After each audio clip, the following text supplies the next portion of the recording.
أمام الناس، آلاف الناس يسمعونك، قل أنا أفتخر بأمي عائشة وأقبل على زوجتي أن تقتدي بعائشة. قل. أنا أفتخر بأمي عائشة، ولكن مسألة أن زوجتي تقوم هذا لا علاقة له الله بالأمر الله أصلًا. الله الله الله الله الله آتِني بدليل. الله الله الله.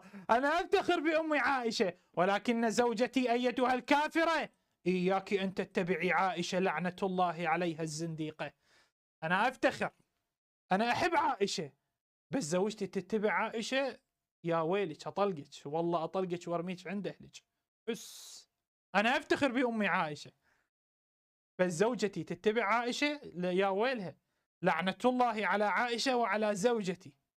لا، أنا أفتخر بأمي عائشة، ولكن شنو؟ ولكن زوجتي ما يصير تتبع عائشة، لأن راح تفضحني وراح تنزع ملابسها، ومرة تغسل مرة تسبح.